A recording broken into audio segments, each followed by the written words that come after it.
Africa's political future. Ladies and gentlemen, of course, we celebrate her presence as the first, and I would like to call it the first presidential character who is a woman here for Ghana. So it's a big deal for us. And as my dear Benedicta said, she is a mother to us all. She lives and breathes the life we want, even though we know that it is not so easy. But she has really laid the path for us to believe that, yes, indeed, women's voices on this continent are needed. Ladies and gentlemen, allow me to bring to the stage the one and the only Vice President of the Republic of Ghana, Professor Naana Jane Opoku Agyemang. Please, a resounding round of applause as she gets on stage. Please don't stop until she is on stage. Ladies and gentlemen, please welcome her warmly as she makes her keynote address to this auspicious auditorium, this auspicious room. Please, one more time, welcome the Vice President of the Republic of Ghana.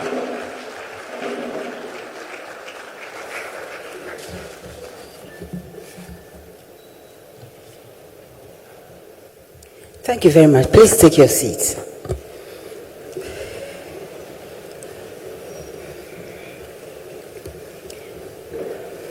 Your Excellency, the President of Sao Tome and Principe, Your Excellency, the Deputy Prime Minister of Ethiopia, distinguished ladies and gentlemen, please allow me to refer to the protocol established and to say good morning. Good morning. Thank you very much. On behalf of the government and people of Ghana, I welcome all of you warmly to Accra. And I bring you the kindest regards from His Excellency the President of this country, John Dramani Mahama. It is an honor for Ghana to be the convener of this historic gathering, where political leaders and thinkers have met to dialogue and to chart a new course for Africa. We meet, however, as you know, and as you have expressed, at a time when Ghana is still reeling from tragedy. Barely a week ago, we lost 8 outstanding sons in a terrible military helicopter crash. The victims passed while fulfilling their duties. The greatest honor we can accord their memory is to continue the mission they embrace to build a Ghana and an Africa worth of the dreams of its people. This gathering is a defining moment because it includes delegations from more than 30 African countries. We are joined by sitting heads of state, deputy prime ministers, ministers, former presidents, veteran statesmen, and distinguished representatives from academia, civil society, and international institutions. Ghana's own democratic journey underscores the importance of our mission here. A true measure of democracy lies in peaceful elections and their aftermath, as well as the ability of rivals to become partners in the common good. Over the decades, our political parties have contested fiercely at the ballot box, but we have also collaborated on policies of national importance and worked together even in moments of crisis.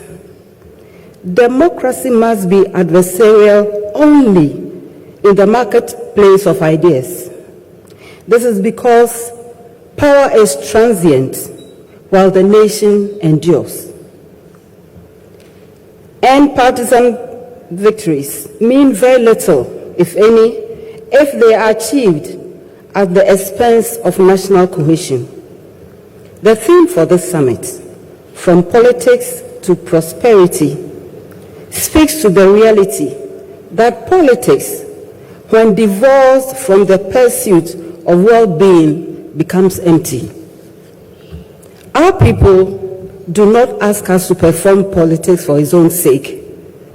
They deserve politics that translates into food security, decent jobs, functional schools, accessible health care, efficient infrastructure, security, and justice. They expect us to focus not just on the next election, but more importantly, on the next generation. Our theme challenges us to rise above narrow interest. It invites us to adopt the long view and to work together even with our strongest opponents. For the sake of policies and projects, and ideally, all of these should outlast our own political careers. Over the next 3 days, this summit will give us the opportunity to address difficult but necessary questions, including how can ruling parties and opposition ensure stability during elections and transitions, especially in fragile democracies? How can we craft national development plans that are respected by successive governments, regardless of political identity? How can we foster political cooperation across borders to address regional threats, from violent extremism to climate change, or from illicit trade to pandemics? We will not agree on everything, but if we can agree on the fundamentals that Africa's peace, unity, and well-being are non-negotiable, then we will already have taken a decisive step forward. We must envisage and work towards an Africa that, when united in vision, can defy the odds. We saw it when nations joined to create the Africa Continental Free Trade Area, a momentous step towards a single market of 1.4 billion people. But the agreement will not succeed on the strength of treaties alone. It requires the political will across party lines to harmonize policies, remove barriers, and open opportunities for trade and investment. This is why this summit is important. We are here to signal that African politics can be more than a struggle for power. It can be a framework for progress.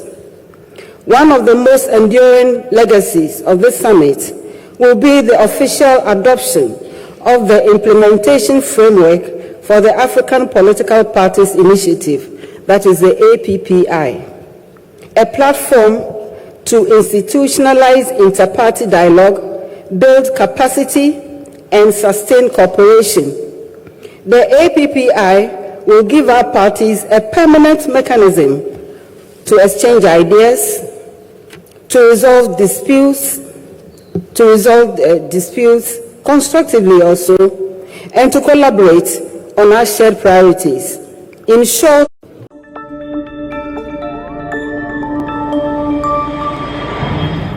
Citizen TV, Accra, Ghana. Citizen TV, the citizen's power.